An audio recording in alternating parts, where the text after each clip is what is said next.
शादीशुदा लोगों के लिए एक बड़ी सीख देने वाली कहानी। पति पत्नी की कहानी। पत्नी ने ना जाने क्या किया था कि पति उसे एक के बाद एक कई थप्पड़ जड़ दिए।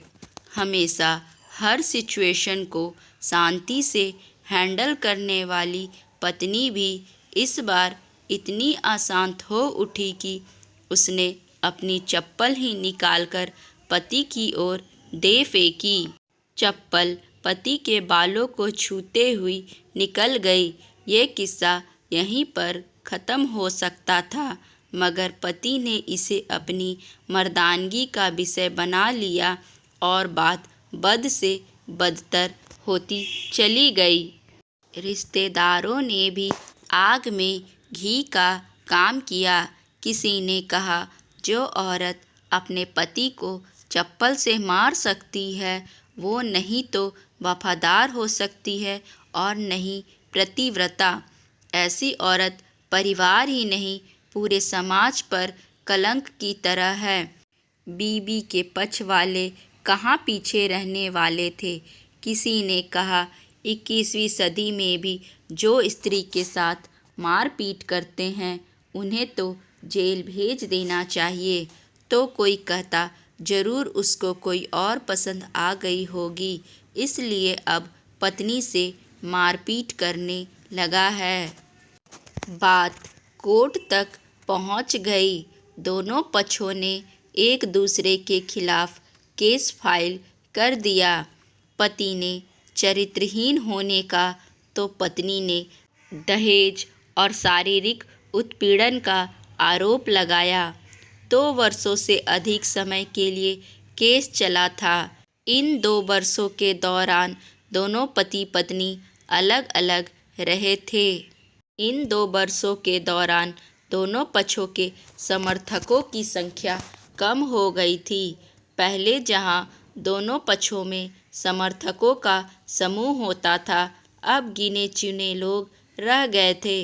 पति और पत्नी दोनों की आर्थिक स्थिति भी इस समय के दौरान नीचे गिर चुकी थी। जिन्हें वो अपना शुभचिंतक समझ रहे थे, पैसों की बात आते ही उन्होंने भी अपना पलड़ा झाड़ लिया था। अगर कोई देने को राजी भी हुआ तो मोटे ब्याज की शर्त पर। आखिरकार वही हुआ जो सब चाहते थे, डाइवोर्स। हर कोई खुश था। दोनों पक्षों के रिश्तेदार, उनके माता पिता और दोनों के वकील। लेकिन 5 साल की सुखद शादी और एक सुंदर बेटी होने के बाद मिले इस डाइवोर्स से पत्नी मूक थी और पति शांत। शायद ये एक इत्तेफाक ही था कि इस खुशी को मनाने के लिए दोनों पक्ष के लोग एक ही चाय की टपरी पर बैठे आमने सामने। इत्तेफाक इसलिए क्योंकि ज़्यादातर लोग जो एक दूसरे के विरोध पक्ष को सपोर्ट कर रहे थे, वे एक दूसरे को अच्छे से जानते भी नहीं थे। पति पत्नी भी इन सभी से दूर एक दूसरे के सामने मेज पर बैठे। पत्नी ने पति से कहा, अब तो खुश होंगे ना, तुम्हारे मन की जो हुई है मुबारक हो। तुम भी तो आज जीत गई हो। मुझसे तलाक तो तुम्हें भी मिल गया है। Congratulation to you too. पति ने कहा। तलाक को तुम जीत का प्रतीक समझते हो? पत्नी ने पूछा। पति चुप रहा। थोड़ी देर की शांति के बाद पति ने कहा, मुझे तुम्हें 5 लाख रुपए अभी और हर महीने 8,000 देने का आदेश है। अभी मेरे पास पैसे नहीं हैं, इसलिए हमारा मतलब मेरा जो सिटी में फ्लैट है उसे तुम्हारे नाम कर देता हूँ। पत्नी बोली, लेकिन उस फ्लैट की कीमत तो 18 लाख की है। हाँ, लेकिन हमारी बेटी तुम्हारे साथ है और आगे जाकर उसके खर्चे भी बढ़ेंगे, तुम्हें थोड़ी आसानी होगी। पत्नी ने कहा, नहीं नहीं, मुझे सिर्फ 5 लाख ही देना, और तुम हर महीने 8,000 तो देने वाले ही हो, मैं मैनेज कर लूँगी। अगर 5 लाख नहीं है तब भी कोई बात नहीं, पत्नी बोली। दोनों फिर से शांत हो गए। पति सोचने लगा, कितनी भोली और समझदार है ये औरत, जो कुछ समय पहले तक मेरी पत्नी थी और अब अनजान। ये वही है जो कम से कम खर्चे में घर चलाती और पैसे बचाकर मेरे जन्मदिन और सालगिरह पर हमेशा मेरे लिए नए कपड़े खरीद लाती। कभी बीमार भी हो जाती तो पैसे बचाने के लिए मुझे मालूम ना होने देती और घरेलू नुस्खों से अपना इलाज कर लेती। मगर घर में कोई और बीमार होता तो तुरंत डॉक्टर के पास लेकर जाती। मेरी ही मति मारी गई थी कि मैं ही अपनी झूठी मर्दानगी के चक्कर में इतनी बड़ी गलती कर बैठा। पत्नी के दिमाग में भी उथल पुथल चल रही थी। अभी भी वैसा का वैसा ही है। पहले भी खुद से ज़्यादा हमारे बारे में सोचता था और अब भी वही कर रहा है। ये वही आदमी है जो मुझे एक्सीडेंट से बचाने के लिए खुद मोटरसाइकिल के आगे कूद पड़ा था और अपनी उंगली तुड़वा बैठा था। पता नहीं कौन सी मनहूस घड़ी में मैंने झगड़ा कर बैठी। पति ने मौन तोड़ते हुए पूछा, अब तुम्हारे कमर का दर्द कैसा है? ज़्यादा तकलीफ़ तो नहीं होती? पत्नी हल्का सा मुस्कुराई और बोली, अभी भी होता है।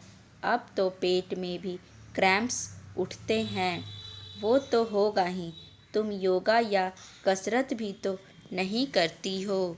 अब किसी गायनेकोलॉजिस्ट को ज़रूर दिखा देना। पति ने कहा, तुम बताओ, तुम्हारा अस्थमा कैसा है अब? क्या अब भी दौरे पड़ते हैं? पत्नी ने पूछा। हाँ, पड़ते हैं, पहले से ज़्यादा, क्योंकि अक्सर इन्हेलर भूल जाया करता हूँ, याद दिलाने के लिए तुम जो नहीं हो अब, पति बोला। पत्नी की आंखों में आंसू आ गए। वो बोली, तुम्हें मेरे चरित्र पर सवाल नहीं उठाने चाहिए थे, तो ये परिस्थिति आती ही नहीं। हाँ, मैं जानता हूँ, तुम बहुत अच्छी हो। मुझसे गलती हो गई, बहुत बड़ी गलती। मैं लोगों के बहकावे में आ गया था, पति बोला। तुमने भी तो मुझ पर दहेज का इल्ज़ाम लगाया था, वो बोला। गलत थी, इस बात का मुझे भी पछतावा हुआ, पत्नी ने कहा। पति कुछ कहना चाह रहा था, लेकिन हिचकिचा रहा था। पत्नी ने पूछा, कुछ कहना चाहते हो? वो बोला, क्या सब पहले जैसा नहीं हो सकता? क्या मतलब? पत्नी बोली, मतलब कि हम फिर से पहले की तरह पति पत्नी बनकर, सच्चे दोस्त बनकर नहीं रह सकते, पति बोला। पर ये डाइवोर्स के पेपर दिखाते हुए पत्नी ने कहा, फाड़ देते हैं। पति ने अपने पास रखे डाइवोर्स के पेपर फाड़ते हुए कहा।